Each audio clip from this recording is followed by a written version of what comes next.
What up, YouTube? You already know it's your boy, the Latin assassin himself, Big Lou, tapping back in with what it do with Big Lou and MCR2, baby.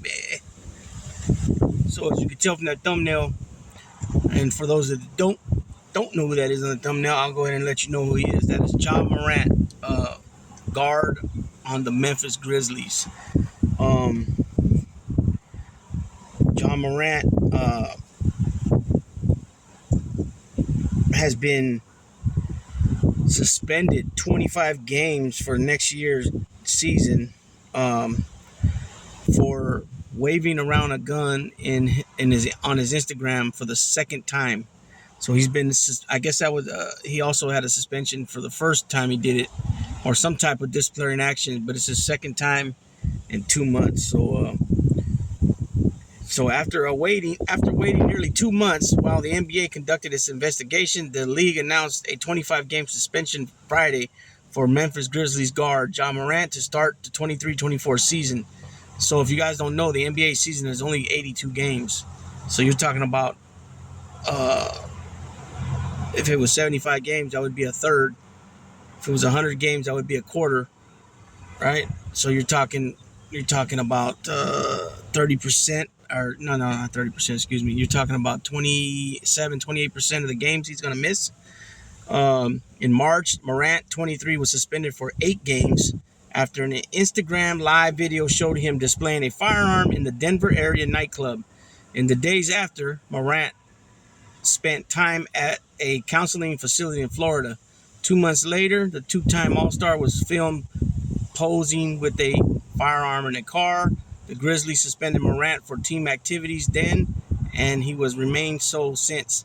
Morant's decision to once again wield a firearm on social media is alarming and disconcerting given his similar conduct in March, for which he was already suspended 8 games. NBA Commissioner Adam Silver said in the league statement, "The potential for other young people to emulate Ja Morant's conduct is particularly concerning.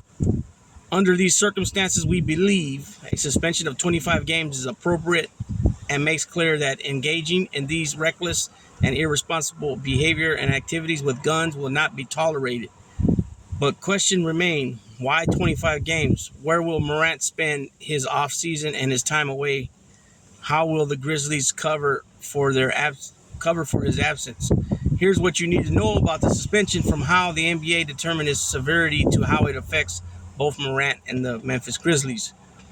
Heading into free agency, NBA insiders Bobby Marks, Kevin Pelton, Tim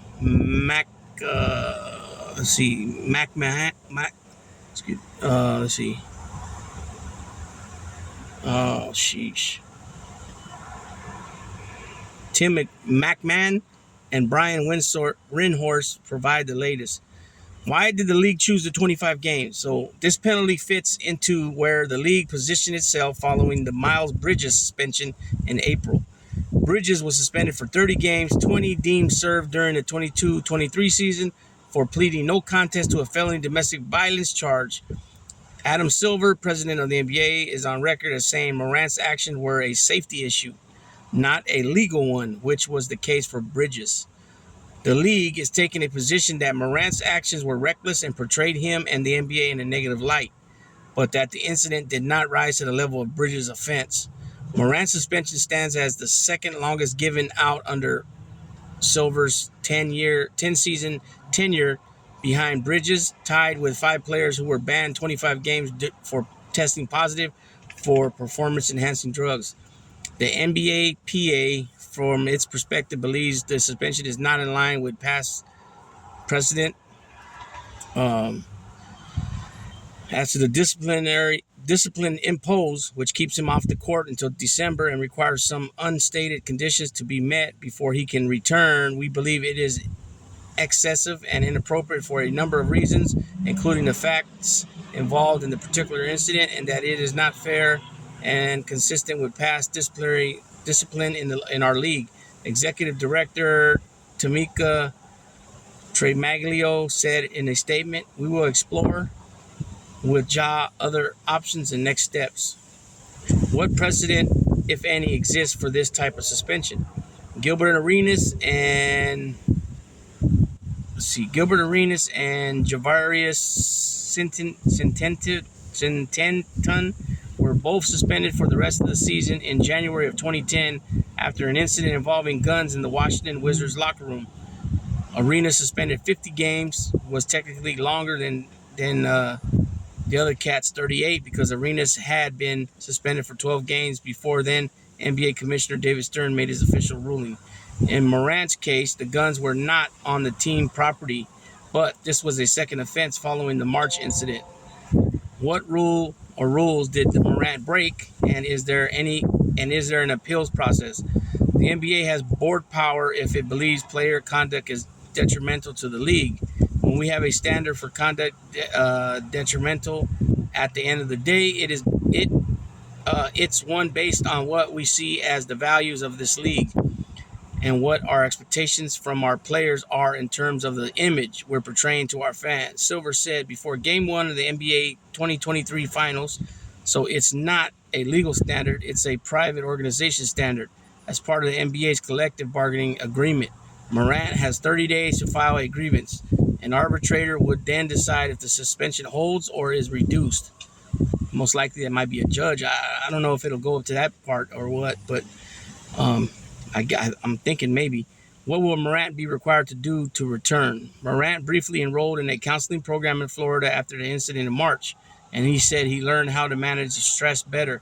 Silver has made it clear the league will be involved in approving the new counseling Morant must receive. Prior to his return to play, he will be required to formulate and fulfill a program with the league that directly addresses the circumstances that led him to repeat this destructive behavior. Silver said in Friday's league statement, what contract, if any, are the Grizzlies players, coaches, and front office allowed to have with Morant during his suspension? According to league officials, the exact terms of Morant's participation in non-public team activities haven't been decided. He will not be allowed to participate in any public activities or play in preseason games, but in the past, players who were under long suspensions were permitted to use team facilities for treatment and for workouts, and that is likely to be the case here. Under the general terms of a suspension, the only restriction is that the player is not allowed to be in the arena starting 2 hours before a game. Let's see, what does Morant spend his off seasons? Do we expect he'll be there during the suspension?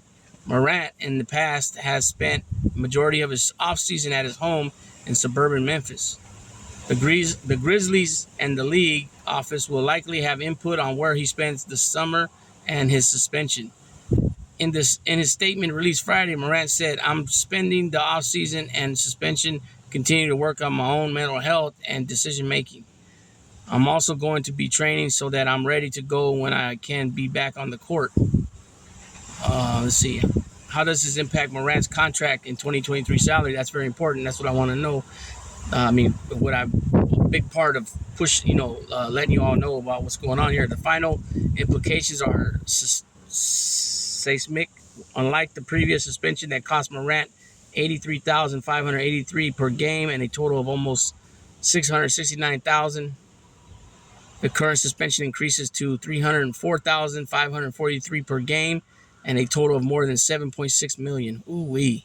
There are two reasons for the significant increase. The first is that because the suspension is for 20 games or more, the per game amount is 1/110th of his 2023 salary. The 8-game suspension during the season cost Morant only 1/145th of his 2023 salary per game.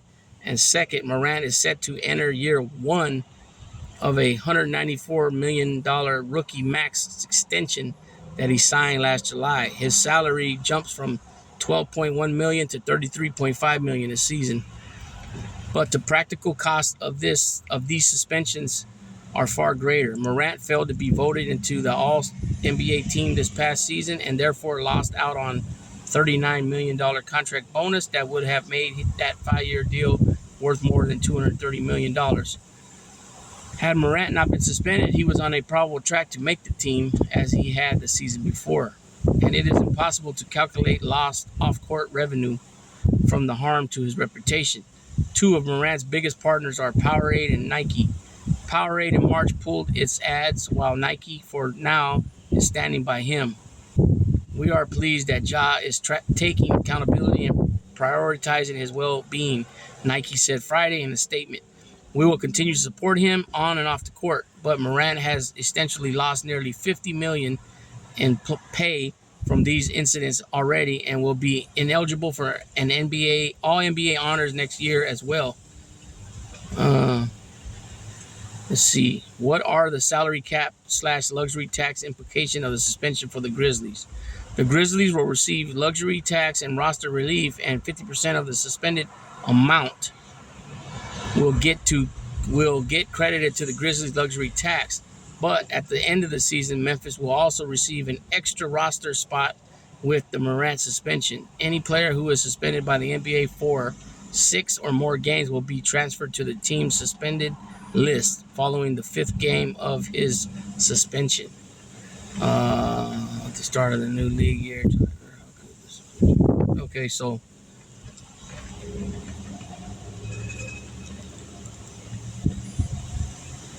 this is how the Grizzlies performed without Morant out. Extraordinary well. The Grizzlies are 34-15 in games started by Jones over the past 2 seasons, including the playoffs. Morant is a superstar who raises the ceiling in Memphis, but the Grizzlies have been more solid defensively and had better ball movement with Jones in the starting lineup instead of Morant. Wow.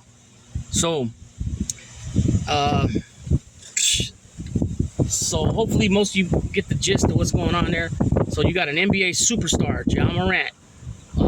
This guy's he's not a big dude, and he's a high flyer. He's like same height as Steph Curry. I'm pretty sure. Yeah, he's about 6'4", 6'3", 6'4". But the dude can jump out the building, and he's known for some of his electrifying dunks and the way he gets up in the air and all that. And he's been taken off the. He's a street kid, I guess you could say. He comes from the street. Let me see if I can find. Here we go. So he's currently 23 years old. He's been in the league for a few years already. So this is so you guys get who he is. So Demetrius Jamel Ja Morant, born August 10, 1999. So this dude is hella young. Is an American NBA professional basketball player for the Memphis Grizzlies. He played college ball for Murray State Racers, where he was a first-team All-American as a sophomore in 2019. So he's a point guard, right? Wears number 12. He's 6'2", 174 pounds. He went to high school in South Carolina, Crestwood. He went to Murray State for 2 years, and he was picked 2nd overall in the 2019 draft, first round by the Grizzlies. Some of his highlights and awards: he's a 2-time NBA All-Star, All-NBA second team, NBA Most Improved Player, NBA Rookie of the Year, NBA All-Rookie First Team. Those are some of his things and his NBA accolades. Morant has a younger sister who grew up playing basketball with him in their backyard, now competes for Hillcrest Middle School in Dalzell. He has the words "beneath no one" advice his mother gave him tattooed on his left arm. His athleticism often draws comparison to Russell Westbrook, who Morant said is his favorite player because Westbrook is often overlooked, just like he was by college recruiters in high school. Morant has a daughter who was born in 2019. So the same year he was born, same year he was drafted, he had a baby girl. So he's had some other legal issues. Let's see, Morant was named a defendant in a lawsuit filed in Shelby County, Tennessee. In the suit, the plaintiff accused him of punching a 17-year-old male during a pickup basketball game at Morant's home in July of that year. Morant and the 17-year-old had reportedly engaged in a verbal altercation during the game. The 17-year-old accidentally hit Morant. Morant then punched the 17-year-old and knocked him to the ground, after which he struck an additional number of times. When responding officials questioned him, Morant claimed that he acted in self-defense and stated that the 17-year-old had threatened him immediately following the incident. A representative for the Shelby County District Attorney's Office stated that there was not enough evidence to proceed with the case. In March 1st, 2023, the Washington Post released a report that further detailed the incident. After the altercation, Morant allegedly went inside his house and came out with a gun tucked in his waistband. The 17-year-old's mother later took the boy to the hospital and filed a police report. The police report also alleged that Morant had threatened the head of security at a mall located in Memphis, which happened 4 days before the altercation with the 17-year-old male. In the report, it claimed that Morant's mother got into a verbal altercation with an employee at a Finish Line store inside the mall, and she subsequently called Morant for backup. Morant then entered the mall with an entourage of at least 9 people and was confronted by the head of security. Morant refused to leave the mall's parking lot, and authorities later arrived at the mall. As the group was leaving the premises, Morant allegedly stated, "Let me find out what time he gets off." A number of Morant's entourage allegedly pushed the head of security, who intended to file a report on the incident because he felt threatened by Morant's words. On March 6, 2023, the police department of Glendale, Colorado started investigating Morant after he allegedly flashed a gun in a strip club on an Instagram live stream. 2 days later, the department announced that Morant would not face criminal charges for the incident, stating they were not able to determine that probable cause existed for the filing of any charges. So then that's where the NBA got involved, right? Because at the end of the day, people, I've told a few people this, when it comes to the constitutional rights and all that, they don't apply all at work. When you're at work, you're at work. You know what I'm saying? You can't use the excuse, well, it's the First Amendment, Second Amendment. It don't work like that. You know what I'm saying? The NBA is a private entity, you know what I'm saying? And if they want to take actions because of pictures, they will take action, such as what's going on now. The only difference is usually it's a criminal case that they step in and, for domestic violence, for whatever it might be. But at the same time, the NBA needs to protect their image and these players that play for these teams, which fall under the NBA banner. I don't care how you look at it. This type of deal here, just reminds me of like the Alden Smith deal where, he was given chance after chance after chance after chance after chance until they finally just said, you know what, we're tired of your shit. Gilbert Arenas too. I don't know how many times I think Gilbert Arenas had a few incidents where he got into some shit, but the time when he brought the gun to the arena, that was bad. You know what I mean? But at the end of the day, man, come on now. You're he's not just an NBA player. The dude's not even, and he's not a star. He's a superstar. Not all these dudes get on that level. You know what I'm saying?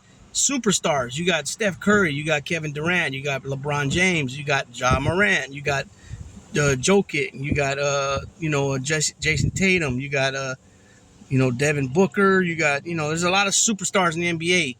Well, not really, because you figure every team's got 12 to 15 guys on the roster, and you have maybe each team usually has one superstar, you know what I'm saying, or maybe two, So the Lakers case, I don't know if you want to call Anthony Davis superstar now, with all the injuries and shit he goes through. I would call him definitely a star. Like I said, I named most of the guys already. There's a couple guys I missed out on right now, saying like Damian Lillard. Who else? Damian Lillard, Joel Embiid. There's probably another 3 or 4 that I missed out on that are superstars of the NBA. I don't consider Jaylen Brown a superstar. I don't consider Klay Thompson a superstar. I don't consider Chris Paul a superstar. You know what I'm saying? Those guys are just stars. You know what I mean? It's a difference. There's levels. Just like people say there's levels to this shit. There's levels to that shit. If you don't make one of the all NBA first, second, or third teams, you're not entitled to that huge max deal. You know what I'm saying? Like they just said, he missed out on being making an all NBA team, and he missed out on another, $35 million or something like that? $36 million? Instead of him getting a $230 million contract, he got a $194 million contract. Now, if he would have hit one of those all-NBA teams, first team, second team, or third team, he would have got the max, which would have been $230 million. And he missed it. Just like when Klay Thompson, a few years back, he was eligible for the for a max deal, and he didn't make one of the NBA teams. And then you got the all defensive teams, first, second, third team. You know what I mean? And so yeah, there's just when you get to this level, man, of being in my opinion, as soon as you make one of these leagues, NBA, NFL, you know what I'm saying, NHL, MLB, you're gonna be making money more than you made before, no doubt about it. And then when you start stepping up, right? Because most guys, let's keep it real, most guys that become superstars don't start as superstars. LeBron James is the how do you say that? The rule is the exception to the rule. Look at Steph Curry. Look at even Kevin Durant. Kevin Durant's first year, he was with the Seattle Supersonics before they moved to Oklahoma. Skinny kid, I don't remember really what his numbers were, but they weren't like how they end up becoming, scoring 30 points a game. You know what I mean? Steph Curry always with the ankle injuries. You know what I mean? Most guys got to build. They might be a 20 and 10. 20 points a game, 10 rebounds, or 20 points, 10 assists, but eventually they become 30 and 12, 30 and 26 and 12, whatever. And so when you hit one of these leagues and you get drafted, or you even get signed out of not drafted but signed, you are, like I said, you're gonna make more money than you ever made before. Why mess that up? And then when you become a star, and then you become a superstar, why? I mean, come on, you're gonna be getting, not only are you gonna be getting bigger contracts from the NBA, but you're going to be getting all these endorsements from Powerade and Gatorade and cornflakes and whatever that one, milk. And then I remember one of them was doing a water commercial, bank commercials, car commercials, shoe commercials, all these different things that, a lot of guys that are endorsed by things are not shown in commercials. Not everybody makes the commercials. You know what I'm saying? Like Michael Jordan, like LeBron, like Steph Curry, Magic Johnson. A lot of these guys are signed by these companies, and they don't always make commercials and things like that. But then you'll find them in cutouts at, at Finish Line, or at, Foot Locker, or Dick's Sporting Goods, or, Sports Authority, or wherever it might be. You know what I'm saying? And you'll start seeing things, and you're like, oh shit. You know what I mean? But at some point, man, these guys need to be like, if you need to carry a gun, you shouldn't have to carry a gun like being a superstar. We're not in the streets. So at this point with your success, you should be having some armed security guards if that's the case. Or if you're, what's going on here, I don't know. It's like, why you feel, I mean, they said he was in a club one time. So, maybe you shouldn't be occupying clubs. You know what I'm saying? Yeah, things got to change, bro, in your life when you start becoming successful. You know what I'm saying? You're not going to be successful and be running around like freaking Aaron Hernandez was doing. That's another example. Unfortunately, he lost his life. He took his life, went to jail, prison for life, and took his life. It's unfortunate, these things that go, but at some point, people, you got to be smarter. You got to use your noggin. You got to use that thing they call a brain up in there. You know what I'm saying? I'm not trying to sit here and feel like make it sound like I'm better than anybody, because I'm not. But at some point, you need to start listening to the people that are giving you the good advice around you. You know what I mean? They whatever they're, is it just because they straight up love you? They straight don't want to see you fail, or maybe they have other agendas because you're taking care of them because you're family, or whatever it is. But they're still giving you good advice. You know what I'm saying? And hopefully John Morant will bounce back from this. He's gonna lose out on a lot of money, that's for sure, almost $8 million. But he's still got another 25 from that season to still be put away, you know what I'm saying, and do what he got to do with it. So hopefully he bounces back from that, and that's just a little something on this Father's Day. Happy Father's Day to all the fathers out there. With that being said, Big Lou tapping on out.